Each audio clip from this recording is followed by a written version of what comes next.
God will strip you before he elevates you, the painful process that saves your destiny. Family, come close. This word is raw, it's heavy, and it's medicine for every soul that's been wondering why everything familiar is falling away. Right now, many of you feel stripped bare, relationships dissolved. Doors slammed shut, comfort zones shredded, identity shaken, resources thinned, reputation bruised, and in the quiet you've asked, God, did I do something wrong? Are you angry? Why are you letting everything go? Hear me clearly today, God isn't punishing you, he's preparing you. He will strip you before he elevates you, because what he's about to place on you cannot rest on the old version of you. The stripping is severe love. He removes what you lean on, so you learn to lean on him alone. John 15:2 Jesus says. He cuts off every branch in me that bears no fruit, while every branch that does bear fruit he prunes so that it will be even more fruitful. Pruning isn't punishment, it's precision. The gardener knows exactly what must go so the life inside you can explode.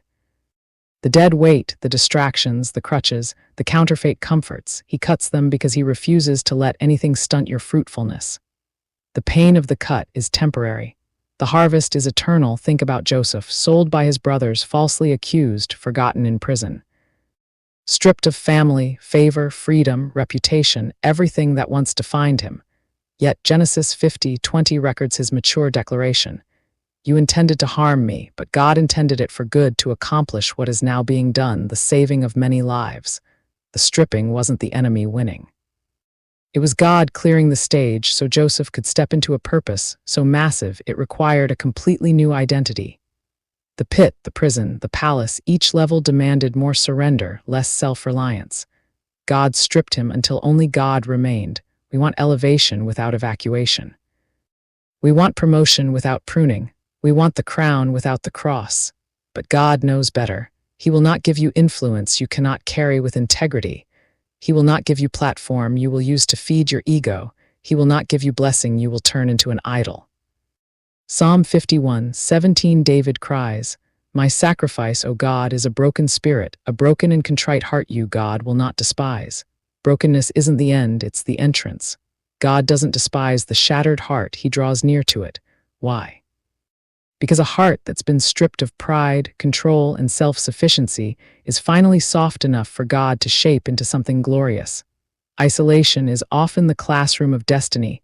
When everyone leaves, when applause fades, when helpers disappear, that's when God whispers clearest. He removes distractions so you can hear his voice without competition.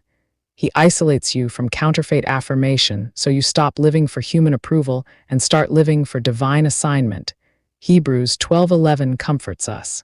No discipline seems pleasant at the time, but painful. Later on, however, it produces a harvest of righteousness and peace for those who have been trained by it. Discipline here isn't God spanking you, it's training. Athletic, military, surgical. The pain produces righteousness, right standing and right living, and peace, wholeness, only in the lives that submit to the process. You're not being broken down, you're being built up. The difference between punishment and preparation is purpose. Punishment is about payback. Preparation is about promotion. God doesn't strip you to leave you naked. He strips you to clothe you in something new, something that fits the next season. Isaiah 61:3 promises beauty for ashes, joy for mourning, praise instead of despair. But notice, ashes come first, mourning comes first. Despair comes first. The exchange only happens after the stripping. God doesn't bypass the fire, he walks through it with you, then pulls you out transformed. Here is the encouragement blazing in my spirit for you today. You are not forgotten in the stripping season. You are not abandoned. You are not cursed. You are being curated. Every loss is strategic. Every tear is tactical. Every lonely night is laying foundation. The God who called you knows exactly how much of the old you must die for the new you to rise. So lean into the stripping. Stop fighting the pruning. Stop begging for the old things back. Stop trying to explain yourself to people who can't see the bigger picture. Let God remove what doesn't belong. Let him empty your hands so he can fill them with what lasts. The elevation is coming. The promotion is coming. The platform, the influence, the open doors, the overflow, they're coming, but only after the stripping is complete, only after you're standing on nothing but him. Words to reflect on today. Stop asking, why is this happening? And start asking, What are you removing, Lord, and what are you preparing me for?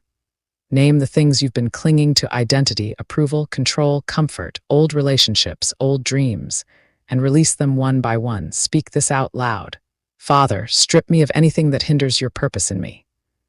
I surrender the old so I can receive the new. I trust your process. I trust your timing. I trust your love.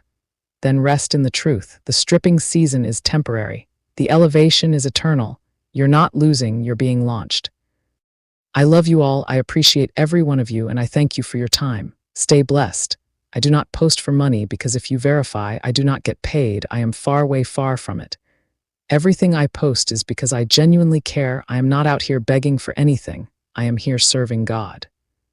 You follow if you wish, and if not, God bless. I am still providing content no matter what, and you are welcome to listen. I do this for God. Love always, Santiago DC Maria.